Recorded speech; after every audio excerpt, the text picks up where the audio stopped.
Este, pues el mensaje que quisiera dar el día de hoy es reconociendo a Dios como el merecedor de la gloria. Pero, pues primero quisiera que abordáramos ese tema un poquito rápido. Y no sé si alguien sepa qué es la gloria de Dios o cómo lo interpretarían.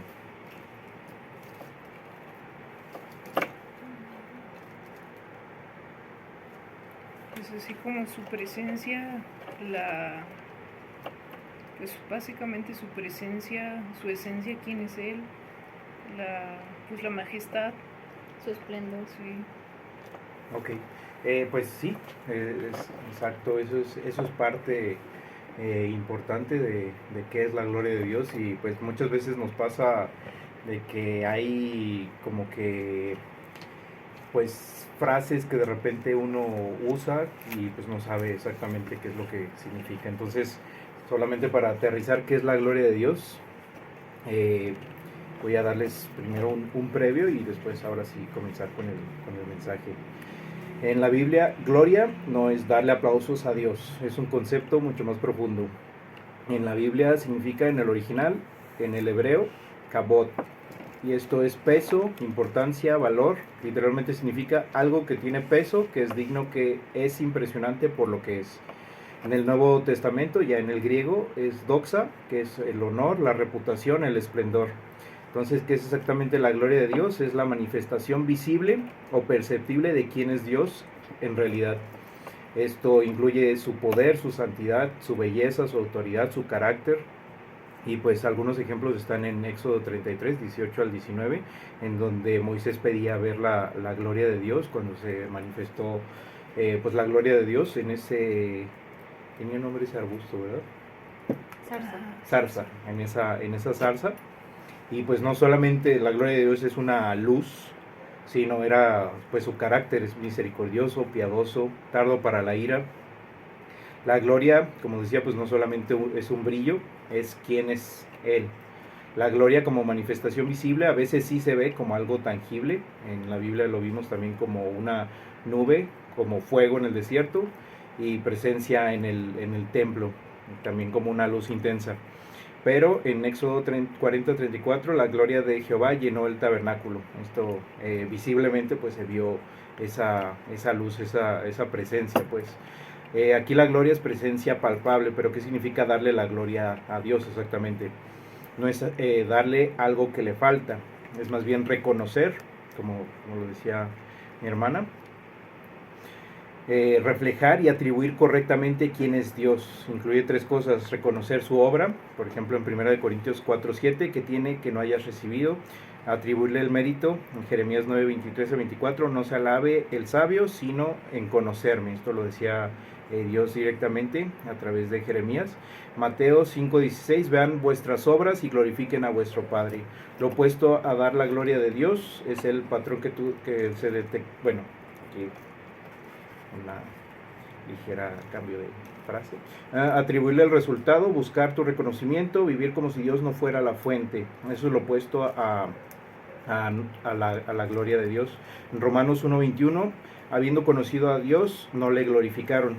Una definición completa y clara es: la gloria de Dios es la expresión de su naturaleza, y darle la gloria es reconocer, atribuir y reflejar en realidad correctamente.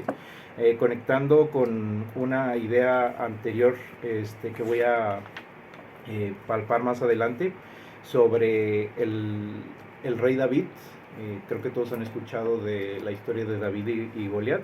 Un poquito más adelante voy a abordar ese tema. Y bueno, el punto más alto de darle la gloria a Dios fue Jesús. Jesucristo vivió así completamente. Por ejemplo, Juan 17:4, yo te he glorificado en la tierra. Como todo lo que hacía apuntaba al Padre, revelaba al Padre y dependía del Padre. Un ejemplo sencillo de entender, en algo visual: Dios en un ejemplo viene siendo como el sol, y nosotros un espejo, un reflejo de eso. Entonces cuando estamos dando la gloria de Dios, estamos reflejando a Cristo con nuestros actos. Entonces parte de darle la gloria a Dios es reconocer quién es Él y cuál es su carácter, pero también vivir conforme a eso, porque si queremos reflejar a Dios y estamos haciendo cosas opuestas a lo que es su voluntad o lo que Él nos manda, pues obviamente eso no va a reflejar a Dios y no vamos a darle la gloria con nuestros actos. Algo muy sencillo pues son los 10 mandamientos.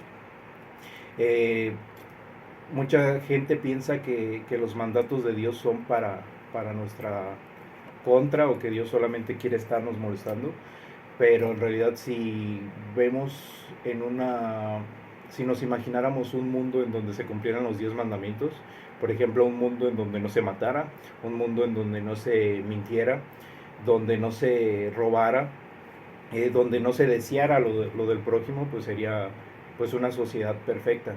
Entonces Dios sabe que es lo mejor para nosotros y precisamente por eso es que nos da los mandatos para una protección. Se le llama vallado, cuando está, digamos, del otro lado un barranco y aquí hay un vallado, entonces la persona, digamos que por rebelde se avienta, ese vallado pues no era para molestar, sino para proteger de que esa persona no muriera. Entonces, cuando nosotros obedecemos a Dios, estamos reflejando de Él y estamos mostrando pues su gloria a través de nuestra vida. Y bueno, para entender ya aterrizando esta primer parte, es poner a Dios en su lugar correcto y es quitarte del lugar que no te corresponde. Es decir, hacer las cosas dándole primero pensando en Dios y después en nosotros si fuera el caso, pero el centro que siempre sea cuál es la voluntad de Dios en esto. Y bueno, ahora sí, algunos versículos que quisiera tratar. En toda la Biblia se repite este ciclo, el hombre se enfoca en sí mismo, en sus habilidades, en miedo, experiencia, lógica, y Dios interviene o confronta, a veces con palabras, otras veces con crisis, y hay que cambiar la perspectiva del yo puedo a yo no puedo, pero Dios puede. Entonces cuando quitamos el enfoque de nosotros, pues realmente es cuando vamos a honrarlo. Mi hermana y yo, hace unos años, pues ya casi 10 años, ¿no? Cuando participamos en Alerta Roja, participamos en una obra de teatro evangelística, pues muy buena obra de teatro, pero la mayoría de los que iban ahí eran, de hecho quien nos invitó a esa obra fue Gire, Gire, dato curioso, es su tía. Dato curioso. Bueno, ahí la mayoría de los que iban pues eran actores que sí eran muy buenos actores, o sea, eran actores que se dedicaban a eso. Y pues nos invitó Gire, a mi hermana y a mí, y pues nosotros nos sentíamos en un campo totalmente distinto, porque pues no es como que nosotros seamos actores ni nada por el estilo, pero algo que nos decía Lulú, que era la directora, era que nosotros no somos ministros, actores que ministran, siendo el primer lugar como actores, sino ministros que actúan. Entonces lo más importante siempre fue la búsqueda de Dios y darle el primer lugar a Dios. Entonces era muy difícil en un campo en donde pues se sentía pues el ego de alguna manera. Y Lulú lo que decía era la gloria cuando reciban los aplausos es para Dios. Hay de ustedes si ustedes quieren robarle la gloria y los aplausos que Dios es el que se lo merece. Entonces pues esa es algo que se me quedó muy grabado y pues es importante pues que no es a través de nuestras capacidades, porque al final de cuentas todo Dios nos lo ha dado, nuestros talentos, nuestro intelecto, cualquier cosa que nosotros podamos hacer, si tenemos alguna capacidad en los deportes o lo que sea, pues es Dios el que nos hizo de esa manera. Entonces siempre ponerlo en primer lugar en todo lo que hagamos. Ahora sí, volviendo al punto de David y Goliat, pues David estaba chico y pues él era... Un momentito. Sí, estamos hablando de la gloria de Dios. Ok, David se encontraba en un campo en donde estaba peleando el ejército de Israel contra los filisteos. ¿Sí eran los filisteos? Sí. Bueno, los filisteos tenían algunas personas que eran gigantes, y no eran gigantes como ahora de que hay gente de 2 metros, 2 metros 20, sino eran gigantes de arriba de 3 metros. Entonces uno de esos soldados estaba enfrentando a al y en ese momento David, que solamente fue a llevarle la comida a su hermano, pues vio eso y vio que todos de Dios temeroso en ese momento. Pues él decía, y pues dijo lo siguiente, esto lo vemos en 1 Samuel 17, 32 al 37, déjense los leo rápidamente.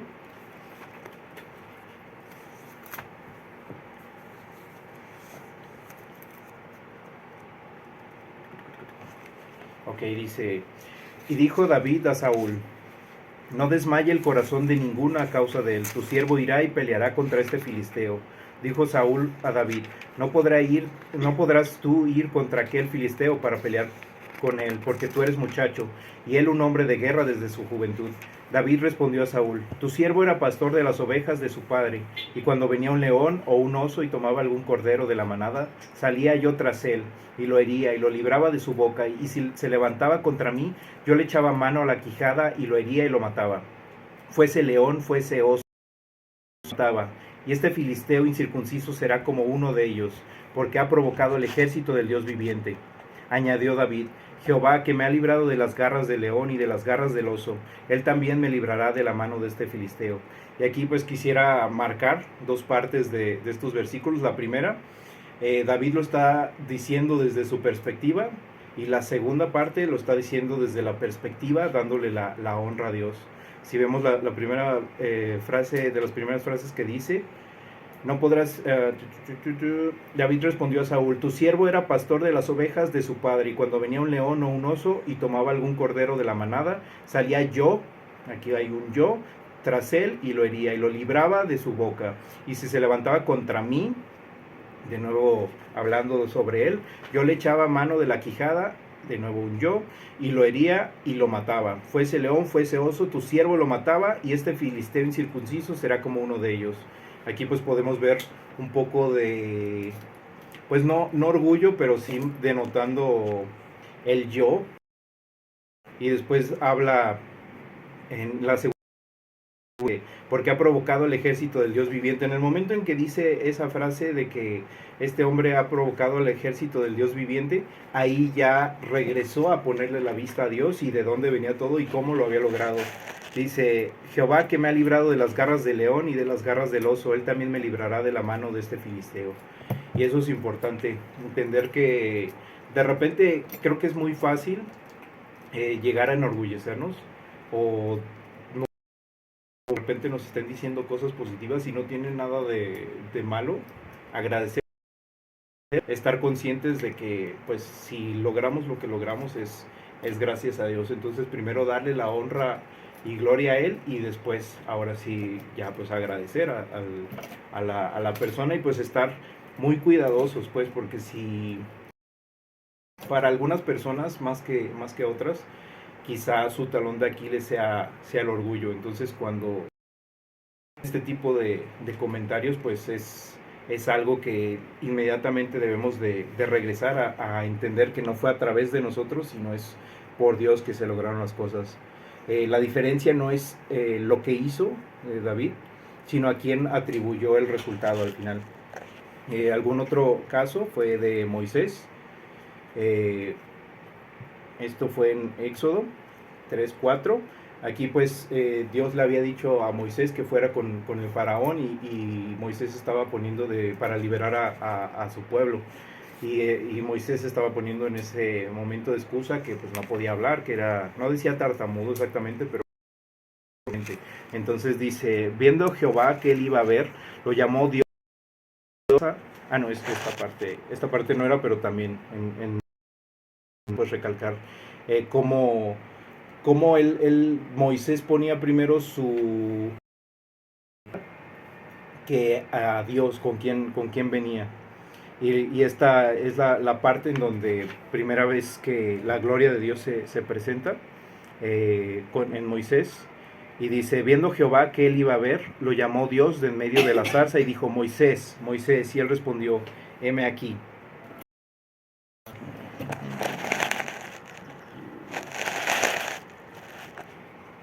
Y bueno, el enfoque, la capacidad de Moisés a la presencia de Dios. Entonces, de Moisés, y ahí es las cosas. Se estaba marcando el soy el más débil, en el sentido de que estaba denotando pues de que no podía hablar correctamente, a que Dios era el que iba a interceder. Y bueno, otro ejemplo está en Jueces 7:2, que dice, y Jehová dijo a Gedeón, el pueblo que está contigo es mucho para que yo entregue a los madianitas en su mano, no sea que se alabe Israel contra mí diciendo, mi mano me ha salvado. Y bueno, aquí pues Gedeón no era marcado como una persona pues valiente, y estaba poniendo una y otra excusa de parte a Dios, pero Dios le mostraba una y otra vez, y cada excusa Dios le daba una contrarrespuesta que pues básicamente quitaba cualquier pretexto de la boca de Gedeón. Y pues ahí algo que decía Gedeón, yo soy el débil, y pues Dios es el que reduce ese ejército en esta historia, en donde eran cientos y cientos, y Dios los fue reduciendo para que no vayan a pensar ellos que era a través de su poder, o a través de la capacidad o la inmensidad de su ejército, sino a través del poder de Dios. Otro es Nabucodonosor. En los tiempos de Daniel, el imperio de Nabucodonosor era uno de los más grandes, si no es que el más grande en esa época. Y bueno, dice, habló el rey y dijo, ¿no es esta la gran Babilonia que yo edifiqué para casa real con la fuerza de mi poder y para la gloria de mi majestad? Aún estaba la palabra en la boca del rey cuando vino una voz del cielo. A ti se te dice, rey Nabucodonosor, el reino se ha quitado de ti, y de entre los hombres te arrojarán, y con las bestias del campo será tu habitación. Y como a los bueyes te apacentarán, y 7 tiempos pasarán hasta que reconozcas que el Altísimo tiene el dominio y lo da a quien él quiere. En la misma hora se cumplió la palabra sobre Nabucodonosor, y fue echado de entre los hombres, y comía hierba, su cuerpo se mojaba con el hasta que su pelo creció como plumas de águila y sus aves. Mas al fin del tiempo, yo, Nabucodonosor, alcé mis ojos al cielo, y mi razón me fue devuelta, y bendije al Altísimo, y alabé y glorifiqué al que vive para siempre, cuyo dominio es sempiterno, y su reino por todas las edades. Todos los habitantes de la tierra son considerados como nada, y él hace según su voluntad en el ejército del cielo, y en los habitantes de la tierra, y no hay quien detenga su mano y le diga, ¿qué haces? En el mismo tiempo mi razón me fue devuelta, y la majestad de mi reino, mi dignidad y mi grandeza volvieron a mí, y mis gobernadores y mis consejeros me buscaron, y fui restablecido en mi reino, y mayor grandeza me fue añadida. Ahora yo, Nabucodonosor, alabo, engrandezco y glorifico al Rey del cielo, porque todas sus obras son verdaderas y sus caminos justos, y él puede humillar a los que andan con soberbia. Y bien, aquí pues es un ejemplo claro de alguien que se enaltecía. Él tenía el poder, quizá era el reino más poderoso del mundo, y muchas zonas a su poder, además de que tenía pues templos, tenía zonas de oro, y tenía pues zonas, cosas en las que pues humanamente pues, muy poderoso. Entonces cuando él en ese momento se enorgulleció a través de él, pues Dios lo hizo pues lo humilló hasta lo más profundo, lo hizo, no especifica, pero seguramente pues algo le pasó en la cabeza mentalmente, y pues él pues básicamente andaba como bestia, las uñas le crecieron, el pelo le creció, y pues estaba entre el pasto, entre las cosas, y él en un momento quizá de serenidad se humilló ante Dios y reconoció que era por él y a través de él que tenía lo que tenía. Entonces nosotros en ningún momento debemos de desviar la mirada. Si tenemos algo, si tenemos algún trabajo, algún don, algún talento, si hay algo que humanamente nos pudiéramos enorgullecer, recordar que fue Dios el que nos lo dio y el que lo permitió. Y bueno, ahora nos vamos a Lucas 5:5. Perdón, sí, Lucas. Dice, respondiendo Simón, le dijo, Maestro, toda la noche hemos estado trabajando y nada hemos pescado, mas en tu palabra echaré la red.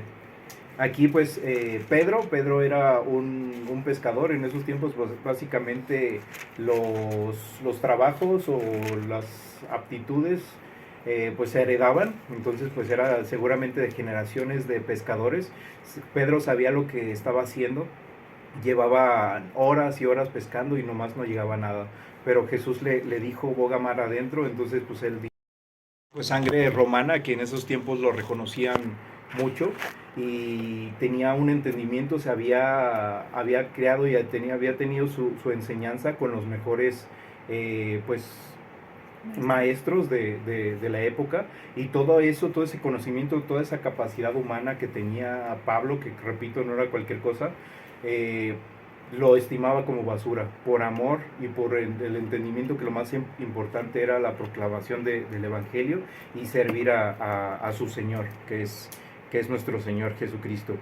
Entonces, no es poner la confianza en nuestros logros, sino entender, como lo hizo Pablo, entender a esta profundidad que todo es pérdida, el mérito propio, sino es a través de la justicia y la capacidad de...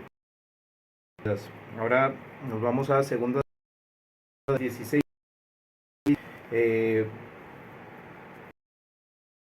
Mas cuando ya era fuerte para su ruina, porque se rebeló contra Jehová su Dios, entrando en el templo de Jehová para quemar incienso en el altar del incienso. Y bueno, en esta parte pues se levanta, había ciertos procesos para poner incienso, y no cualquier persona en el templo, en el altar, y pues llegaron estas personas y pues pusieron cualquier incienso, y pues eso fue totalmente una falta de respeto. Y pues si queremos llegar a Dios hay que ir con reverencia, con entendimiento de quién es Él, de que es el creador del universo, de que es el rey de señores. Y pues terminaron en orgullo, y pues esto lo llevó. Su palabra dice que Dios exalta a los humildes, pero también derriba a las personas que... a los orgullosos. Entonces es importante, que es mejor estar humillados delante de Dios para que Él nos exalte delante de los hombres, que estar exaltados delante de los hombres para que Dios nos humille hasta lo más profundo. Y bueno, los principios espirituales es que todo proviene de Dios. En Santiago 1:17 dice, toda buena dádiva y todo don perfecto desciende de lo alto, del Padre de las luces, en lo cual no hay mudanza ni sombra de variación. Esto es algo muy importante, todo lo viene de Él. El orgullo distorsiona la realidad. Antes, como decía, antes del quebrantamiento es la soberbia. Proverbios 16:18 dice, antes del quebrantamiento es la soberbia, y antes de la caída la altivez de espíritu. Dios activamente resiste el orgullo. Santiago 4:6 dice, pero Él da mayor gracia. Por esto dice, Dios resiste a los soberbios y da gracia. Primera de Corintios 10:31 dice, coméis o bebéis o hacéis otra cosa, hacedlo todo para la gloria de Dios. Esto entonces pues es importante. Como de repente podríamos comer para la gloria de Dios, pues disfrutándolo primero, y algo importante también, no desperdiciando, por ejemplo. Y si hay alguien ahí en necesidad, que debemos compartir. O sea, hay enseñanza en cada pequeño detalle, y podemos buscar en cada pequeño escenario de nuestra vida cómo podemos darle la gloria a Dios, hasta en esas circunstancias que podemos decir, bueno, pues solo estoy comiendo. Salmo 15:1 dice, Jehová, no a nosotros, sino a tu nombre da gloria, por verdad. Y aquí pues está dando unas partes de Dios, y es un Dios misericordioso. De diferencia de las mentiras que quieren dar en el mundo, Dios a través de su palabra nos muestra la verdad. Y como dice su palabra, conoceréis la verdad y la verdad os hará libres. Juan 5:19 dice, respondió entonces Jesús y les dijo, de cierto os digo, no hacer nada por sí mismo, sino lo que ve hacer al Padre. Por todo lo que el Padre hace, también lo hace el Hijo igualmente. Y aquí pues vemos el ejemplo más importante, nuestro Señor Jesús, como todo lo que hacía, lo hacía para mostrar a Dios. Y Juan 17:4 dice, yo te glorifico, he acabado la obra. Dice, aquí nuevamente nuestro todo para mostrar su gloria sea y él sea. La Biblia no solo corrige el orgullo evidente, incluso cuando uno dice, nos seguimos enfocando en nosotros, en nuestras capacidades o nuestra falta de capacidad. Pensamos que es a través de lo que tengamos o lo que no tengamos como las cosas se van a dar. Moisés, por ejemplo, decía, no puedo hablar. Gedeón, soy débil. Pedro, ya intenté. Esto también es egocentrismo. Es negativo en vez de positivo. Él es el que lo hará. Y bueno, quisiera cerrar este mensaje con quién es Dios, los nombres de Dios, qué son lo que significa y también quién Dios dice que es. Él en su palabra dice que es Elohim. Esto significa, Él es el creador, Él es Dios todopoderoso, el ser supremo. Él es Yahweh o Yahvé, y esto significa yo soy el que soy. Esto pues no es solamente una frase extraña, tiene profundidad. Él es el eterno, el autoexistente. No tiene ningún origen, depende de sí mismo, siempre es fiel, existe eternamente. Él es Adonai. Esto significa que es el Señor, el amo, el dueño soberano. Él es el Shaddai, el Dios todopoderoso, el Dios suficiente. Él es el proveedor, el sustentador, el omnipotente. Él es el Dios altísimo, el Olam, no tiene principio ni fin. Él es el Roí, el Dios que... Él es Jehová Jireh, el Señor que provee, el proveedor. Él es Jehová Rafa, Él es el Señor que sana. Él es Jehová Nisi, el Señor es mi bandera, mi victoria. Él es Jehová Shalom, Él es el Señor de paz. Jehová Ra o Rojí, Él es el Señor, Él es mi pastor. Jehová Sidkenu, el Señor es mi justicia, es nuestra justicia. Jehová Mekadishkem, el Señor que santifica, es el Padre. La revelación profunda que en el Nuevo Testamento muestra el amor paternal, pero también la disciplina y también la adopción. Él es Abba. Abba no solamente es algo de papá, sino es un padre íntimo, un padre que se relaciona cercanamente. Él es el alfa y el omega, el fin. Él venía sobre la... Él en su palabra en Daniel es el anciano de días, eterno, sabio, el juez glorioso. En los atributos de Dios, Él es misericordioso, clemente, paciente, lento para la ira, grande en amor, abundante en verdad, fiel, perdonador, justo, santo. Él es juez recto. Y sumando toda la Biblia, sus morales es bueno, recto, justo, fiel, veraz, santo, amoroso, compasivo, tierno, misericordioso, paciente, benigno, sabio, celoso, humilde de corazón, pacificador por naturaleza divina, eterno, inmutable, omnipotente, omnisciente, omnipresente, infinito, autosuficiente, glorioso, majestuoso, incorruptible, invisible, inmortal. Él es espíritu, es luz, es fuego consumidor. Él es el Padre, es el pastor, es el consolador, es el libertador, es el refugio, es la fortaleza, es el escudo, es la torre fuerte, es el salvador, es el redentor, el amigo, el defensor, es el vengador de justicia, es el proveedor, el sanador, el restaurador. Él dice de sí mismo que Él es el que es. Él es Dios y no hay otro. Él es el dador de vida. Él hiere y sana. Él es el que da paz. Él anuncia el fin desde el principio. Él escudriña la mente y el corazón. Él es santo. Él no cambia. Él es lento para la ira. Él sostiene todas las cosas. Él perdona la rebelión. Él disciplina nuevas todas las cosas. Él es la roca, Él es el escudo, Él es la fortaleza, el refugio, el pastor, el rey, el juez, es el esposo fiel, es el fuego, la luz, el sol, la sombra protectora, es el águila que cubre con las alas, es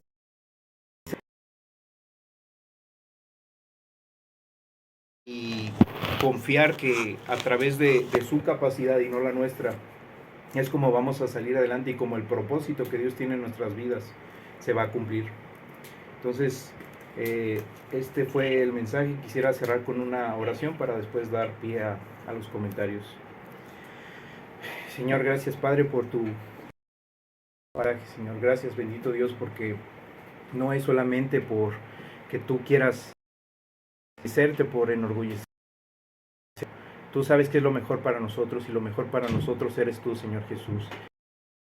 Señor, buscarte, Señor, en espíritu, Señor, hacer tu voluntad, Padre, y no enorgullecer o trata de nuestras capacidades, Señor, sino que tú, Señor, seas exaltado. Ayúdanos, bendito Padre, a darte la gloria, Señor, a entender verdaderamente qué es darte la gloria, Padre, con nuestra vida, con nuestros actos, incluso con nuestros pensamientos, Señor Jesús. A ti sea toda la gloria y toda la honra, Señor Jesús. Guíanos en este día. Tu precioso nombre, Señor Jesús. Amén.